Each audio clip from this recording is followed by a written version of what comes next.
Hi friends, இந்த வீடியோவில் என்ன பார்க்க போகிறோம்னாக்கா தினம் 2 திருக்குறள் அந்த டாப்பிக்கில் ஒழுக்கமுடைமை அதிகாரத்தில் 5வது குறளும் 6வது குறளும் பார்க்க போகிறோம். ஃபஸ்ட்டு 5வது குறள் பார்ப்போம். அழுக்கார் உடையான்கண் ஆக்கம் போன்று இல்லை, ஒழுக்கம் இலான்கண் உயர்வு.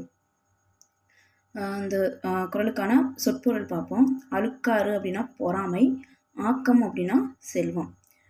அடுத்து இந்த குறளுக்கான பொருள் பார்ப்போம். அழுக்கார் உடையான்கண் ஆக்கம் போன்றில்லை அப்படின்னு என்னன்னு பார்த்தோம்னாக்கா, அழுக்காறு அப்படின்னா பொறாமைன்னு பார்த்தோம். அதாவது பொறாமை உடையவனிடம் ஆக்கம்னா செல்வம், செல்வம் வந்து நிலைக்காது. அதுபோல் ஒழுக்கம் இலான்கண் உயர்வு, ஒழுக்கம் இல்லாதவன்கிட்ட உயர்வு இருக்காது அப்படின்ட்டு திருவள்ளுவர் வந்து சொல்லியிருக்காங்க. அழுக்காருடையான்கண் ஆக்கம் போன்றில்லை, ஒழுக்கம் இலான்கண் உயர்வு அப்படின்னா பொறாமை உடையவனிடம் செல்வம் நிலைக்காது, அதுபோல ஒழுக்கம் இல்லாதவனிடம் உயர்வு இருக்காது.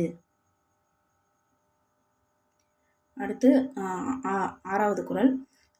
ஒழுக்கத்தின் ஒழுகார் உறவோர் இழுக்கத்தின் ஏதம் படுபா கரிந்து. இந்த குறளுக்கான பொருள் பார்த்தோம்னா, ஒழுகார் அப்படின்னா விலக மாட்டார், உறவோர் அப்படின்னா மன வலிமை உடையோர், ஏதம் அப்படின்னா குற்றம். அடுத்து இந்த குறளுக்கான பொருள் பார்ப்போம். இதில் வந்து இந்த இழுக்கத்தின் ஏதம் படுபா கரிந்து அதை முதல்ல எடுத்துக்கணும். இழுக்கம் அப்படின்னா ஒழுக்கம் இல்லாதவங்க, அதாவது ஒழுக்கம் தவறுதலால், ஏதம் அப்படின்னா குற்றம். ஒழுக்கம் தவறுதலால் ஏற்படும் குற்றங்களை நன்கு உணர்ந்த உறவோர், உறவோர் அப்படின்னா மன வலிமை உடையவங்க. ஒழுக்கம் தவறுதலால் ஏற்படும் குற்றங்களை நன்கு உணர்ந்த மன வலிமை மிக்கோர் ஒழுக்கத்தின் ஒழுகார், அதாவது அந்த ஒழுக்க நெறியிலிருந்து சிறிதும் விலக மாட்டார். இன்னொரு தடவை சொல்கிறேன். ஒழுக்கத்தின் ஒழுகார் உறவோர் இழுக்கத்தின் ஏதம் படுபா கரிந்து. இந்த திருக்குறளுக்கான பொருள் பார்த்தோம்னா, ஒழுக்கம் தவறுதலால் ஏற்படும் குற்றங்களை நன்குணர்ந்த மன வலிமை மிக்கோர் அவ்வொழுக்க நெறியிலிருந்து சிறிதும் விலக மாட்டார். அழுக்காருடையான்கண் ஆக்கம் போன்றில்லை, ஒழுக்கம் இலான்கண் உயர்வு.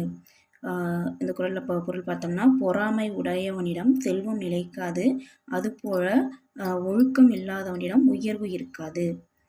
இந்த குறள் அழுக்காருடையான்கண் ஆக்கம் போன்றில்லை, ஒழுக்கம் இலான்கண் உயர்வு. இந்த குறளில் பார்த்தோம்னா உவமை அணி வந்து பயின்றிருக்கு.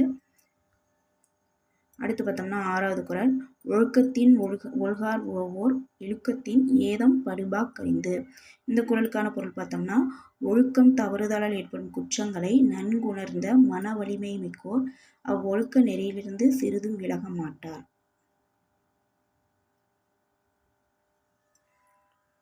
அழுக்காருடையான்கண் ஆக்கம் போன்றில்லை, ஒழுக்கம் இலான்கண் உயர்வு. இந்த திருக்குறளில் பயின்றோறும் அணி என்னன்னு பார்த்தோம்னா உவமை அணி. அதாவது இங்கே போலங்கிற உவமை உருவம் மறைஞ்சிருக்கு, அதனால இது வந்து உவமை அணி.